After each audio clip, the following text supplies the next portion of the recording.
ឲ្យអ្នកកោះរងទាំងមូលពួកខ្ញុំសប្បាយចិត្តខ្លាំងហ្មងហើយក៏សូមអរគុណដល់បងដែលបានមកលេងនៅកោះរងអញ្ចឹងបើសិនជាបងប្អូនអរគ្នាឃើញវីដេអូមួយហ្នឹងពីខាងអ្នកកោះរងហ្មងជួយ like ជួយ share ម្នាក់មួយបងដើម្បីឲ្យភ្ញៀវយើងគាត់មកលេងច្រើនជួយ support ពួកគាត់ផងនេះគឺជាលើកទី1របស់ខ្ញុំឲ្យមកលេងកោះរងព្រោះអត់ថាដែលមកសោះតែម្ដងហើយក៏មកប្រម៉ូទកោះរងផងដែរដោយចង់ឲ្យភ្ញៀវទេសចរជាតិយើងគាត់មកលេងច្រើនចាបងសុខសប្បាយបងអត់ទេបងខ្ញុំអ្នកកោះរងអូអ្នកកោះរងហ្មងចាបងចាអូខេហ្នឹងហើយបងពួកខ្ញុំអ្នកកោះរងហើយសប្បាយចិត្តមែនតើបានបងមកលេងកោះរងចង់ឲ្យបងមកលេងកោះរងដែរឥឡូវបងមកលេងពួកខ្ញុំពិតជារំភើបមែនតើបាទ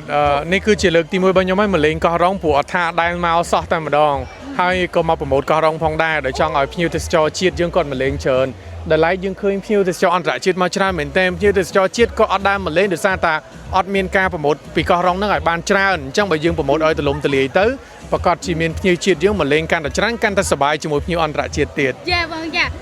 ចាបងពួកខ្ញុំបានផុសពាក់ព័ន្ធជាមួយនឹងទេសចរនឹងច្រើនហើយពួកខ្ញុំក៏ពិតជាសប្បាយចិត្តដែលបានបង content creator ល្បីបានគាត់មកជួយប្រម៉ូទផ្សព្វផ្សាយនៅកោះរងយើងពួកខ្ញុំសប្បាយចិត្តមែនទែនពួកខ្ញុំតំណាងឲ្យអ្នកកោះរងទាំងមូលពួកខ្ញុំសប្បាយចិត្តខ្លាំងហ្មងហើយក៏សូមអរគុណដល់បងដែលបានមកលេងនៅកោះរងអញ្ចឹងបើសិនជាបងប្អូនអរគ្នាឃើញវីដេអូមួយហ្នឹងពីខាងអ្នកកោះរងហ្មងជួយ like ជួយ share ម្នាក់មួយបងដើម្បីឲ្យភ្ញៀវយើងគាត់មកលេងច្រើនជួយ support ពួកគាត់ផងអរគុណបងអត់ចង់មកលេងកោះហ่ะខ្ញុំគិតថាខ្ញុំចង់មកយូរហើយប៉ុន្តែអត់តមានឱកាសថ្ងៃនេះទើបតែការពិសីចប់អញ្ចឹងខ្ញុំសម្រេចថាមកភ្លាមតែម្ដងបាទអរគុណច្រើនយ៉ា